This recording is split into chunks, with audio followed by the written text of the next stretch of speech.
இருவிசரோடமின் விழுதுகள் நிகழ்ச்சியோடு இணைந்திருக்கிறீர்கள் நேர்களே. விழுதுகள் நிகழ்ச்சியில் இன்று 2 விடயங்கள் இருக்கின்றன. முதலாவதாக தமிழ் தேசிய கூட்டமைப்பின் யாழ் மாவட்ட நாடாளுமன்ற உறுப்பினரும் சட்ட வல்லுநரும் தமிழ் அரசு கட்சியின் முக்கியஸ்தருமான M.A. சுமந்திரன் அவர்கள் இணைந்திருக்கிறார். அவரைத் தொடர்ந்து கலாநிதி ஜெயம்பதி விக்ரமரட்னவனுடைய நேரடி சபியும் இருக்கின்றது.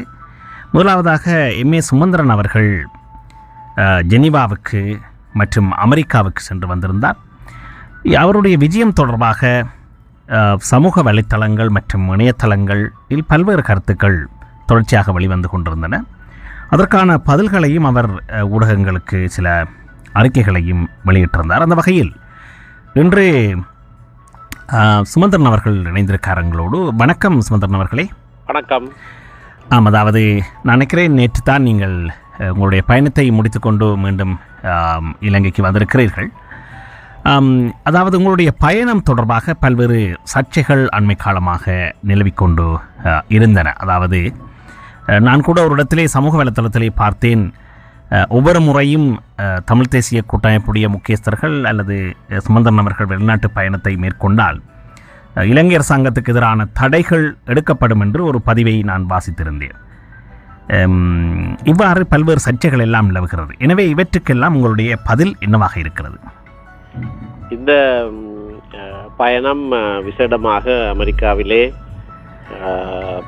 அமெரிக்க காங்கிரஸ்லேஸ் இலங்கை ஆர்வலர் குழு ஒன்று இருக்கிறது. அவர்களுடைய அழைப்பின் பேரிலே நான் சென்றிருந்தேன். அவர்கள் தற்போது இலங்கையிலே நிகழ்கிற விடயங்கள் சம்பந்தமாக நேரடியாக தமிழ் தேசிய கூட்டமைப்பில் இருந்து அறிந்து கொள்வதற்கு ஆர்வலாக இருந்தார்கள். அப்படியாக அறிந்து கொள்கிற போது அதற்கு பதில்களையும் இலங்கை அரசாங்கத்திடமிருந்து பெற்றுக்கொள்ள வேண்டும் என்று அமெரிக்காவுக்கான இலங்கை தூதுவரையும் அதே நிகழ்ச்சிக்கு அழைத்திருந்தார்கள். அதுதான் பிரதானமாக நான் சென்ற நிகழ்வு.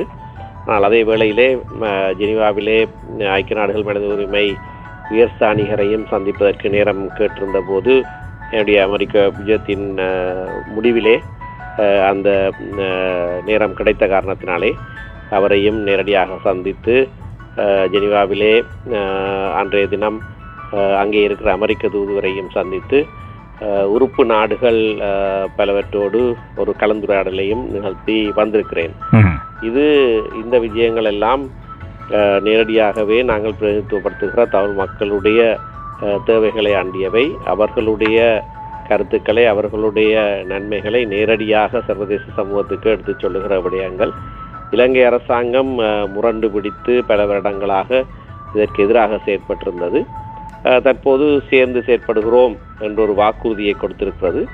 ஆகையினால இந்த 2 கட்டங்களிலேயும் இலங்கை அரசாங்கம் எப்படியான நிலைப்பாட்டை எடுத்தாலும் மக்களுடைய நேரடி பிரதிநிதிகளாக மக்களுடைய நிலைமைகளை சர்வதேசத்துக்கு எடுத்துச் சொல்லுகிற விஜயங்களாகத்தான் இது அமைந்திருக்கின்றன. இந்த சர்வதேச விசாரணை குறித்த சர்ச்சைகளையும் எழுப்பியிருக்கிறார்கள். பிரதம மந்திரி ரணில் விக்ரமசிங்கே சர்வதேச விசாரணை குறித்து தெளிவாக சில விடயங்களை சொல்லியிருக்கிறார். சர்வதேச நீதவான்களுடைய எந்த விதமான பங்களிப்பையும் நாங்கள் பெற்றுக்கொள்ள மாட்டோம் என்று. அதேபோல் வெளிநாட்டு அமைச்சர் மங்கள சமரவீர நேற்று ஊடகங்களிலே அவருடைய கருத்தை பார்த்திருந்தோம். அதாவது சர்வதேச விசாரணையை ஏற்றுக்கொள்ளாத அதே நேரம் உள்நாட்டு விசாரணையை வலியுறுத்துகின்ற ஒரு விடயத்தை முன்வைத்து அவர் ஜெனீவாவிலே உரையாற்றுவார் அல்லது ஜெனீவாவிலே விடயங்களை கதைப்பார் என்ற சில விடயங்கள் பேசப்படுகின்றது. அதேபோல் இன்று அதாவது சுவிட்சர்லாந்திலிருந்து பிரபா ஷானும் ஒரு கேள்வியை கேட்டிருக்கார். பொதுவாக நாம் எதிர்பார்க்கும் நீதி விசாரணைகள் பக்கச்சார்பின்றி நடந்து உண்மையான நீதிநிலை இலங்கை அரசாங்கத்தால் நிலைநாட்டப்படுமா?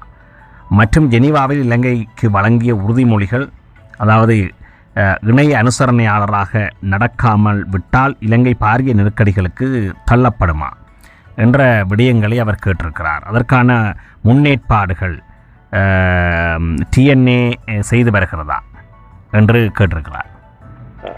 நிச்சயமாக அதனை நாங்கள் செய்து வருகிறோம். சென்ற வருடம் செப்டம்பர் மாதம் அங்கே நடந்த கூட்டத்தொடரின் போதுதான் இலங்கை அரசாங்கம் சர்வதேசத்தோடு நாங்கள் இணைந்து செயற்படுகிறோம், நாங்கள் புதிய அரசாங்கம் பழைய அரசாங்கத்தை போலல்ல இணைந்து செயற்பட விரும்புகிறோம் என்று சொன்னபோது அந்த செயற்பாடுகள் எப்படியானதாக இருக்க வேண்டும் என்கின்ற ஒரு தீர்மானம் அக்டோபர் மாதம் 1ஆம் தேதி நிறைவேற்றப்பட்டது. இலங்கையும் இணைந்து அந்த தீர்மானத்தை நிறைவேற்றியது அனைவருக்கும் தெரிந்தது. அந்த தீர்மானத்தில் என்னென்ன விடயங்கள் அடங்க வேண்டும், எப்படியாக இருக்க வேண்டும் என்பது நாங்கள் ஒரு பேச்சுவார்த்தையின் மூலமாக தீர்த்து கொண்ட விடயம். அந்த பேச்சுவார்த்தையிலே நாங்களும் இணைந்திருந்தோம். சில முக்கியமான நாடுகள், அமெரிக்கா, பிரிட்டன் போன்ற சில முக்கிய நாடுகளும் அந்த பேச்சுவார்த்தையிலே இணைந்திருந்தன. ஆனபடினால்தான் இந்த தடவை நான் சென்று வந்தபோது அந்த ஜெனீவாவிலேயும் அமெரிக்காவிலேயும் ஒரு கருத்தை மிகவும் தெளிவாக சொல்லி வந்திருக்கிறேன். நாங்கள் முழுமையாக சர்வதேச நீதிமன்றம் என்ற நிலைப்பாட்டிலே இருந்தவர்கள். அந்த பேச்சுவார்த்தையின் போதுதான் சர்வதேச நீதிமன்றமாக, முழுமையாக சர்வதேச நீதிமன்றமாக இல்லாமல் அது ஒரு உள்ளக பொறிமுறையாக உருவாக்கப்பட்டு, அந்த பொறிமுறையிலே ஒரு கலப்பு நீதிமன்றம் உருவாக்கப்பட்டு, அந்த கலப்பு நீதிமன்றத்திலே சர்வதேச நீதிபதிகளும் அடங்குகின்ற ஒரு பொறிமுறை என்ற ஒரு இணக்கப்பாட்டுக்கு நாங்கள் வந்திருந்தோம். ஆகவே நாங்களும் ஒரு பகுதி விட்டு கொடுத்து, இலங்கை அரசாங்கமும் ஒரு பகுதியை விட்டு கொடுத்துத்தான் இந்த இணக்கப்பாடு சென்ற வருடம் அக்டோபர் 1ஆம் தேதி ஏற்றுக்கொள்ளப்பட்டு இலங்கை அரசாங்கம் அந்த தீர்மானத்துக்கு தன்னுடைய ஆதரவையும் தெளிவாக கொடுத்திருந்தது. ஆகவே இப்படியான பின்னணியிலே இரண்டு பக்கங்கள் இணங்கி வந்து ஒரு தீர்மானத்தை எடுத்த பிறகு அதிலே இருந்து பின்வாங்குவதென்பது ஒரு தரப்பு நிச்சயமாக செய்ய முடியாதது. அதுக்கு நடுவர்களாக இருந்த நாடுகளுக்கும் இது தெளிவாக தெரிந்த விடயம். ஐக்கிய நாடுகள் மனித உரிமை உயர்ஸ்தானிகளுடைய அலுவலகத்தவர்களுக்கும் இது தெரிந்த உண்மை.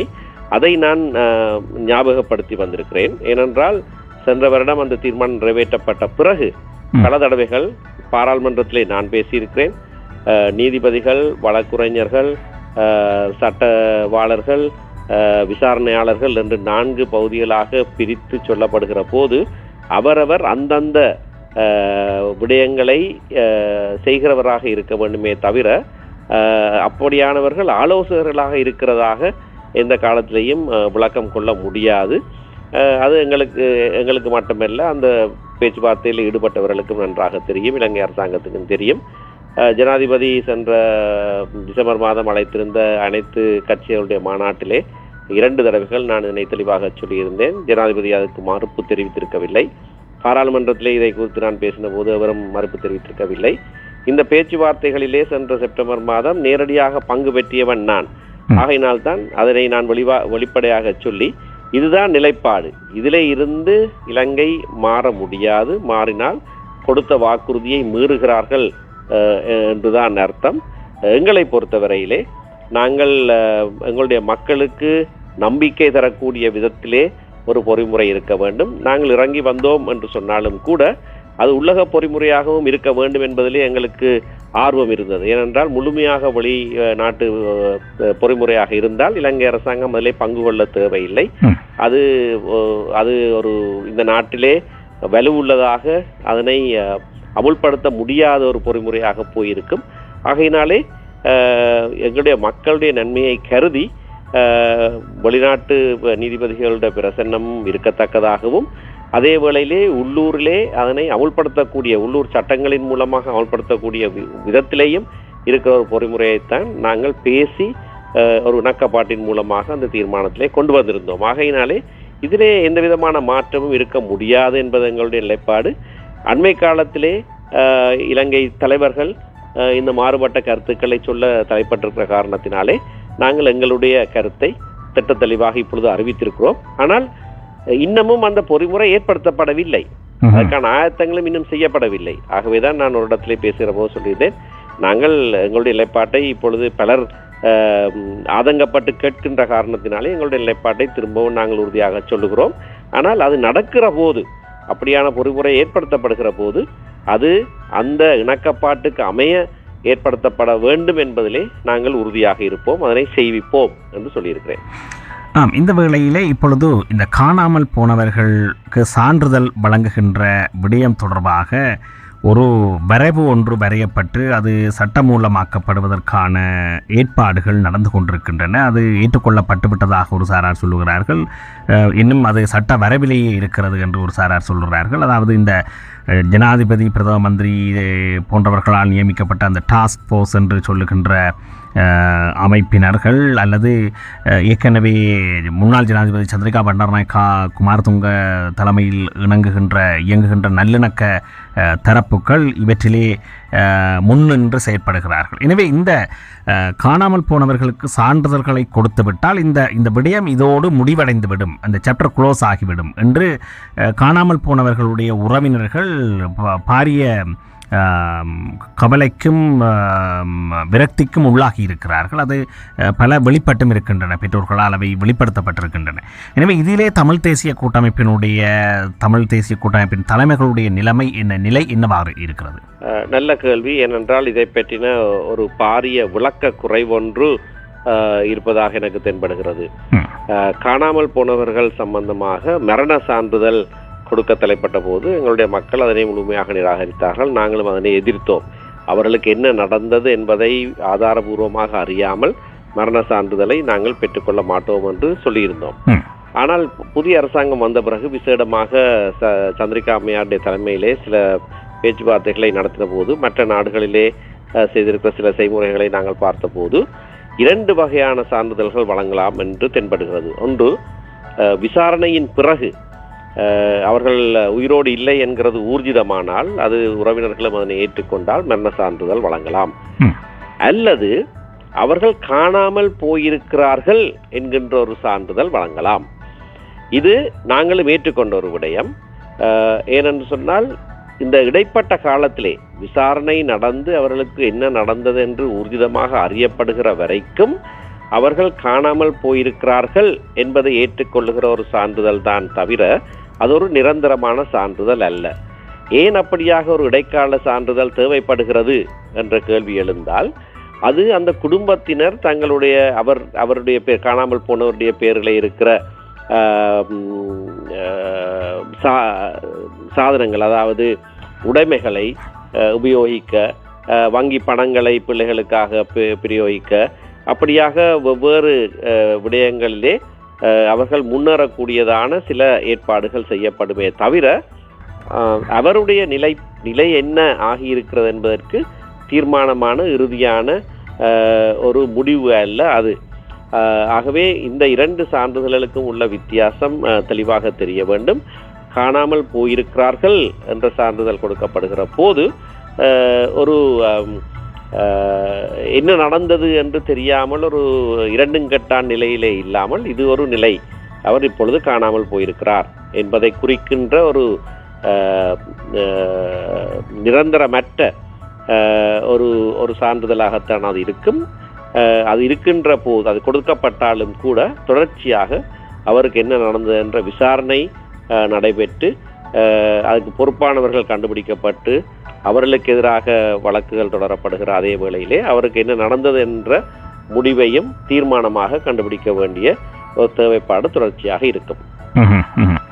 ஆகவே நீங்கள் சொல்கிறீர்கள் இந்த காணாமல் போதல் என்ற இந்த சான்றிதழ் அவ்வாறு கொடுக்கப்பட்டால் அது வெறுமனே அவர் காணாமல் போனார் என்பதைத்தான் உறுதிப்படுத்தி இருக்கிறது. அதனூடாக அவர்கள் காணாமல் போனவர்களுடைய உடைமைகள், சொத்துக்கள், வங்கி பணங்கள் அவற்றை உபயோகிப்பதற்கு அடுத்த கட்டத்தில் உள்ளவர்களுக்கு உரிமை ஏற்படுத்துவதற்கான ஒரு ஏற்பாடு.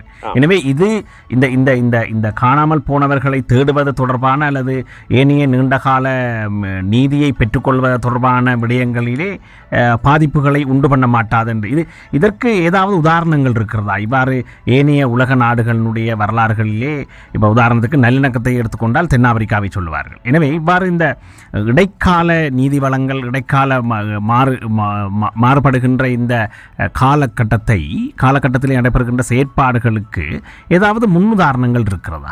இது அர்ஜென்டினாவிலே தான் முதல் தடவையாக செய்யப்பட்ட ஒரு பொறிமுறை. பல தென் அமெரிக்க நாடுகளிலே இது பின்பற்றப்பட்டது. அந்த சட்டமூலங்களையும் ஆராய்ந்துதான் இந்த நடவடிக்கை எடுக்கப்பட்டிருக்கிறது.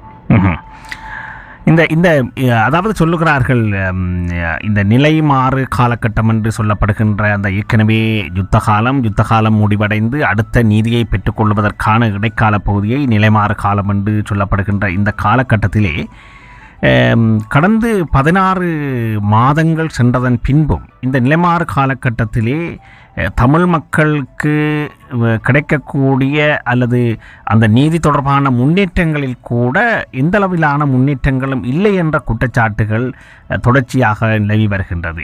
இந்த விடயத்திலே சொல்லுகிறார்கள், அதாவது தமிழ் தேசிய கூட்டமைப்பினுடைய அழுத்தம் இந்த நல்லிணக்க அரசாங்கத்துக்கு போதாது, இந்த அரசாங்கத்தை அவர்கள் மென்மையாக கையாளுகிறார்கள், மென் வலுவை பிரயோகிக்கிறார்கள் என்ற அந்த சொற்பதம் பிரயோகிக்கப்படுகிறது.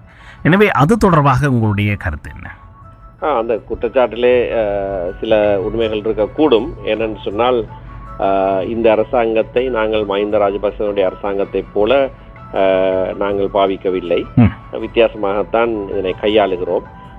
ஏனென்றால் நீங்கள் சொல்றதை போல நிலை மாறுகிற காலத்திலே அந்த மாற்றத்தை ஏற்படுத்துவதற்கு அரசாங்கம் இணங்கி வருகிறதாக சொல்லுகிற போது அதனை ஏற்றுக்கொண்டு உற்சாகப்படுத்தி அந்த வழியிலே அதன் பயணிப்பதற்கு நாங்கள் உதவி செய்வதுதான் முக்கியமானது. ஆனால் அப்படியாக அரசாங்கம் வாக்குறுதிகளை கொடுத்துவிட்டு காலதாமதம் அல்லது செய்யாமல் விடுகின்ற ஒரு நிலைப்பாடு வருகிற போது நாங்கள் அழுத்தத்தை உபயோகிப்போம். இப்பொழுது அதைத்தான் நாங்கள் செய்து வருகிறோம். ஆரம்பத்திலே சில மாதங்கள் நாங்கள் அரசாங்கத்துக்கு அவகாசம் கொடுத்தோம். ஆனால் 1.5 வருடங்களுக்கு பிறகு நிலைமாறுகிற நீதி சம்பந்தமாக இந்த காணாமல் போனவர்கள் சம்பந்தமான அலுவலகம் உருவாக்குகின்ற சட்டமூலத்தை தவிர வேறொன்றும் நடைபெறாமல் இருக்கின்ற சூழ்நிலையிலே நாங்கள் அதனை எடுத்து சொல்லி எங்களுடைய அழுத்தத்தை இப்பொழுது பிரயோகிக்க ஆரம்பித்திருக்கிறோம். இது அவதானமாக செய்ய வேண்டிய ஒரு விடயம். 2 பக்கத்தையும் நாங்கள் பார்த்து கொள்ள வேண்டும். செய்கிறதாக சரியான திசையிலே திரும்பி இருக்கிற, பயணிக்கிற என்று கூட சொல்ல முடியாது, சரியான திசையை நோக்கி இருக்கிற அரசாங்கத்தை நாங்கள் அந்த வழியிலே கொண்டு செல்வதற்கு உற்சாகத்தை கொடுக்க வேண்டும். அதே வேளையிலே நகராமல் இருக்கிறவர்களை நகர பண்ணுவதற்கு சில அழுத்தங்களையும் கொடுக்க வேண்டும். இந்த 2ஐயும் கவனமாக செய்ய வேண்டும். அதிலே சில தவறுகள் ஏற்படுவதற்கு இடம் உண்டு. கூடுதலாக அழுத்தம் பிரயோகிக்க வேண்டிய இடத்திலே நாங்கள் குறைவாக பிரயோகித்திருக்கலாம், அல்லது அழுத்தத்தை கூடுதலாக பிரயோகிக்காமல் இன்னும் அரசாங்கத்துக்கு அவகாசம் கொடுக்க வேண்டிய நேரத்திலே நாங்கள் அப்படியாக கொடுக்காமல் கூடுதலாக அரசாங்கத்தை விமர்சித்திருக்கலாம். ஆகவே இது எல்லாமே சரியாகத்தான் நாங்கள் செய்திருப்போம் என்று சொல்வதற்கு இடமில்லை. ஆனால் எங்களுடைய மக்களுடைய நன்மையை முழுமையாக மனதிலே கொண்டு எங்களால் இயன்ற அளவுக்கும் எங்களுடைய அவதானிப்புக்கு சரியாகப்படுகிற வகையிலேயும் நாங்கள் பல நிபுணர்களோடும் கலந்தாலோசித்து இந்த கஷ்டமான இந்த இரண்டு செய்கைகளையும் செய்து கொண்டிருக்கிற ஒரு காலம் இது. இன்று பத்தியெழுத்தாளர் நிலாந்தன் குளோபல் தமிழ் செய்திகளிலே நிலைமாறு காலகட்டம் தொடர்பான ஒரு கட்டுரையிலே ஒரு விடயத்தை சொல்லுகிறார். அது உங்களிடம் கேட்டால் ஒரு விளக்கம் பெறும் என்று எதிர்பார்க்கிறேன். இந்த அரசாங்கம் லிபரல் ஜனநாயகவாதிகளால் பாதுகாக்கப்படும் ஒரு அரசாங்கம். ராஜபக்சகளின் ஆட்சி காலத்தில் அந்த ஆட்சிக்கு எதிராக தமிழ் மக்களின் பக்கம் நின்ற லிபரல் ஜனநாயகவாதிகள் பலரும் இப்பொழுது அரசாங்கத்தின் பக்கம் நிற்கிறார்கள். இவர்களில் ஒரு பகுதியினர் மேற்சொன்ன நிலைமாறு காலகட்ட நீதி செயற்பாடுகளை முன்னெடுத்து வருகிறார்கள். தமிழ் மக்கள் வாழும் நகரங்களுக்கு சென்று சந்திப்புகளை நடத்தி ஏற்படுத்தி நீங்கள் எங்களை நம்புவதற்கு நாங்கள் என்ன செய்ய வேண்டும் என்று கவர்ச்சியாக கேட்கிறார்கள். ஒற்றையாட்சி முறைமைக்குள் சமஷ்டி பெருமானமுள்ள ஒரு தீர்வை எப்படி உருவாக்கலாம் என்று சிந்திப்பவர்களும் இவர்களே. இதற்கு ஸ்கொட்லாந்தை முன்னுதாரணமாக கொண்டு இவர்கள் இருக்கிறார்கள்.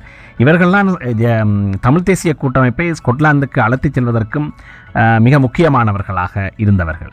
பிரித்தானியாவின் ஒற்றையாட்சி முறைமையையும் இலங்கை தீவின் ஒற்றையாட்சி முறைமையையும் ஒப்பிட்டு இதில் இலங்கை தீவின் ஒற்றையாட்சி முறைமையானது பேரினவாதத்துக்கு தன்மை மிக்கது என்று முன்பு கூறி இருக்கிறார். இப்பொழுது அவர் அந்த நிலைப்பாட்டிலிருந்து பின்வாங்கி இருப்பதாக சொல்லுகிறார்கள். புத்திஜீவிகள் பலர் அவ்வாறு பின்னிற்பதாக சொல்லுகிறார்கள். எனவே இந்த நிலைமாறு காலகட்டத்தில் நிலாந்தன் சொல்லுகிறார், இவ்வாறு இந்த லிபரல் டெமோக்ராட்டிக்ஸ் எல்லோரும் சேர்ந்து ஒரு கவர்ச்சிகரமாக பேசி ஒரு தீர்வை திணிப்பதற்கான ஒரு முயற்சிகளிலே கவர்ச்சிகரமாக ஈடுபடுகிறார்களா என்றொரு சந்தேகம். இந்த லிபரல் ஜனநாயகவாதிகளின் பின்னால் இந்த தமிழ் தேசிய கூட்டமைப்பினுடைய தலைவர்களும் அவர்களுடைய அந்த கவர்ச்சி மிக்க கருத்துக்களால் கவரப்படுகிறார்களா என்ற ஒரு கேள்விகள் எல்லாம் இந்த கட்டுரையினுடைய ஒரு சாராம்சமாக தொடிக்கிறது. எனவே இது பற்றி நீங்கள் நினைக்கிறீங்க? நாங்கள் ஏமாந்து விடுவோமோ என்று யாராவது சந்தேகித்து கொண்டே இருந்தால் அதற்கு மருந்து கிடையாது. நாங்கள் சொல்லக்கூடியதெல்லாம் நாங்கள் ஏமாற மாட்டோம். நாங்கள் அவதானமாக இருக்கிறோம். அப்படியானவர்கள் எங்களுடைய நண்பர்களாக பல காலமாக இருந்தவர்கள், ராஜபக்ச கொடுங்கோல் ஆட்சியிலே எங்களோடு தோளோடு தோள் நின்று துணையாக இருந்தவர்கள், அதற்கு எதிர்ப்பு தெரிவித்தவர்கள், அவர்கள் இப்பொழுது ஒரு தீர்வு வருகிற போது அவர்களுடைய சிந்தனை சில வேளைகளில் எங்களை விட்டு சற்று வித்தியாசமானதாக இருக்கிறது. அவர் சொல்லுகிற அந்த கருத்து உண்மையான கருத்து. ஆனால் அப்படியாக இருக்கிறது என்ற காரணத்தினாலே நாங்கள் எங்களுடைய நிலைப்பாட்டை மாற்ற வேண்டிய அவசியம் இருப்பதாக எனக்கு தெரியவில்லை. இது ஒரு மிகவும் பேசி தீர்க்க வேண்டிய ஒரு விடயம். அதிலே ஒருவர் அவர்கள் தங்களுடைய பக்கத்து எங்களை இழுக்க நினைப்பார்கள், நாங்கள் எங்களுடைய பக்கத்துக்கு அவர்களை இழுக்க நினைப்போம். ஆகையினாலே ஒற்றையாட்சி என்கிற அமைப்பின் கீழே சமஷ்டி குணாதிசயத்தோடு ஒரு தீர்வு ஏற்படுத்தலாம் என்று நினைப்பது முடியாத விடயம் என்பது என்னுடைய தீர்மானமான முடிவு. ஆகையினாலே அப்படியான கலந்துரையாடல்களிலே நாங்கள் ஈடுபடுகிற காரணத்தினாலே நாங்கள் அப்படியே அடிபட்டு விடுவோம் என்று அவர்கள் நிலாந்தனோ வேறு யாரோ பயப்பட வேண்டிய அவசியம் கிடையாது. ஐக்கிய ராஜ்யத்தை நாங்கள் பார்த்தால் அங்கே அதிகார பகிர்வு மிகவும் நன்றாகத்தான் இருக்கிறது. பல சமஷ்டி ஆட்சிகளிலே இல்லாத அளவுக்கு அதைவிட கூடுதலாக கொடுக்கப்பட்டிருக்கிறது. ஆனால் ஒற்றையாட்சி என்ற சொற்பதத்துக்கு சட்டத்திலே சில வரைவிலக்கணங்கள் உண்டு. ஆகையினாலே அந்த வரைவிலக்கணத்தோடு சேர்ந்து கொண்டு நாங்கள் சமஷ்டி பொறுமுறை ஏற்படுத்துவது முடியாத விடயம் என்று நான் நம்புகிறவன். ஆகையினால்தான் இந்த சொற்பதங்களை உபயோகிப்பதை விடுத்து முழுமையாக சமஷ்டி குணாதிசயம் கொண்ட ஒரு அரசியலமைப்பு சட்டத்தை நாங்கள் ஏற்படுத்தலாமா என்பதுதான் முக்கியமானது என்பது என்னுடைய கருத்து. ஆனால் எங்கள் தலைவர்களில் வேறு சிலர் இல்லை, அது வெளிப்படையாகவே சமஷ்டி என்றும் சொல்லப்பட வேண்டும் என்று நினைக்கிறவர்கள். நாங்கள் எவருமே ஒற்றையாட்சி என்று சொல்லலாம் என்று சொல்லுகிறவர்கள் அல்ல. ஆகையினாலே அந்த சந்தேகம் இருக்க வேண்டிய அவசியம் கிடையாது. இதனை சரியான முறையிலே ஒற்றையாட்சி என்று சொல்லுகிற போது கொடுத்த அதிகாரங்களை திரும்ப பெறக்கூடியதாக இருக்கும் மத்தியம். அப்படியான ஒரு வாய்ப்பு இல்லாத ஒரு அரசியலமைப்பைத்தான் நாங்கள் உருவாக்குவோம். கொடுக்கப்பட்ட அதிகாரங்களை மீளப்பெற முடியாத ஒரு பொறிமுறை அரசியலமைப்பு சட்டத்துக்குள்ளே ஏற்படுத்தப்பட வேண்டும். சமஷ்டி என்கின்ற அமைப்பினுடைய பிரதானமான குணாதிசயம் அதுவாகத்தான் இருக்கும். ஆகவே எங்களோடு சேர்ந்து பயணித்தவர்களுடைய கருத்துக்கள் சற்று வித்தியாசமாக இருந்தாலும் அது ஒரு மிகவும்